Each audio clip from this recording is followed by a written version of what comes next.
Hey, what is up guys? MKBHD here.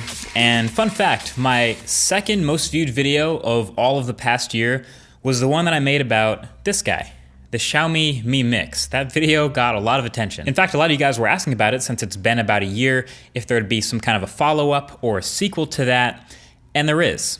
And this is it. This is the Xiaomi Mi Mix 2. You see, the thing about the original Mi Mix was as beautiful and awesome as it showed up on video, I don't know if that really directly translated to sales. I mean, at the end of the day, this is still a pretty huge, unwieldy phone for a lot of people. It's still running a ROM that's pretty unfamiliar to a lot of people that aren't in those Asian markets.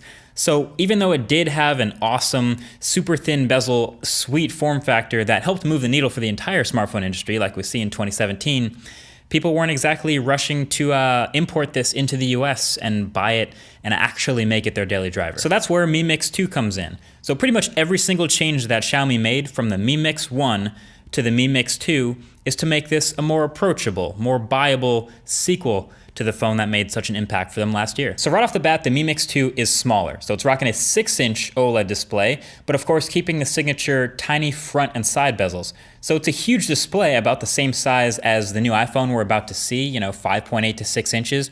But of course, in a footprint that's way smaller and easier to grip, even with one hand.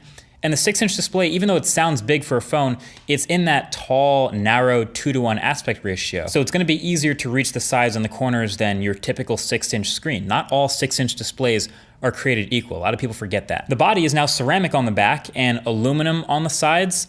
So it's still that super shiny, fingerprinty, slippery finish, but is also a bit heavier than normal phones of this size. So ceramic is a really dense premium material like we talked about with the Essential phone, and it's packing that as well. But really all the placement of everything, the buttons, the ports, the speaker, is all the same because the body is smaller, so that just means everything is easier to reach. The only difference is just that they got rid of the headphone jack this year. So essentially now that they have everything from that original phone in a smaller, more compact, more reasonable size, what they did was basically a once-over of the entire phone to take anything that was a little bit extreme to make that original design happen and bring it down to earth. So that piezoelectric speaker at the top of the old phone that had to vibrate the whole front of the device to make sound, that's replaced by an actual real front-facing speaker and earpiece up at the top of the phone. Much more practical, directional sound, much more useful. It still has the ultrasonic proximity sensor firing through the glass, so that's cool. And the selfie camera is still at the bottom in the small chin, but they coated the glass in a slightly more polarized, shaded way, so it's darker, and it sort of blends into the front of the phone more, and it's harder to see. It's a nice touch that adds to the seamless feel of the phone and doesn't seem to have any impact on the camera's performance.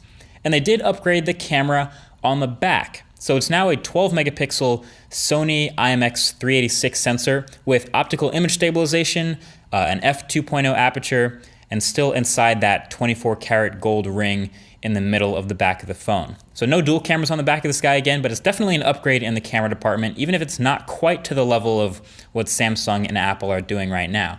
And the fingerprint reader on the back is also now even faster, like it's super fast now, which is confidence inspiring. And of course, it's now in that ideal location for one-handed use since the phone's smaller and it's still in the middle of the back. And on the inside, you have some pretty op specs right now. Snapdragon 835, 6 gigs of RAM, up to 256 gigs of storage, and a 3,400 milliamp hour battery. So with all that refresh in the hardware, which is pretty impressive, it basically comes down to whether or not you can stand the MIUI software on top of Android, that ROM.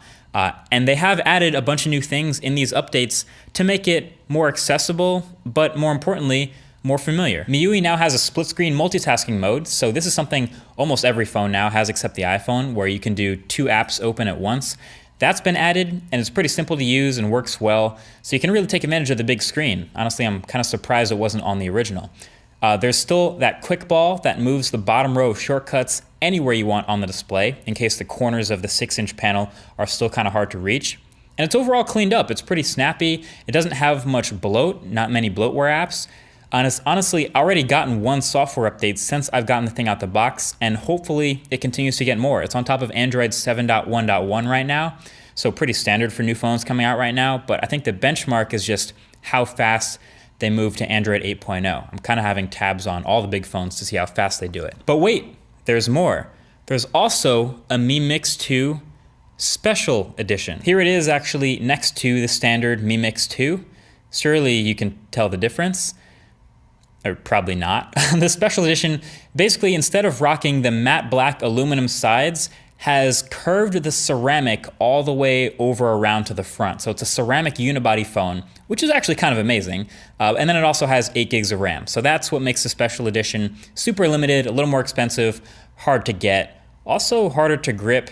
That's your call. So a lot of changes that are comfortable and make a lot of sense for the Mi Mix 2 that I think they're hoping will get people to go from drooling over the Mi Mix to actually buying one. Obviously 2017 has been this year of disappearing bezels on the front of smartphones. I made an entire video about that, but I think the changes they're making are more to just put it on a global scale. Now this supports a massive amount of bands, 37 bands total, 22 of those being LTE bands. So the goal here, it has a dual SIM card slot. The goal is that you can put your SIM card in this anywhere and it'll work, including here. So to mix or not to mix?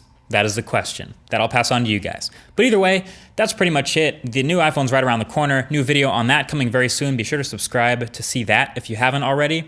Until then, catch you guys in the next one. Talk to you later. Peace.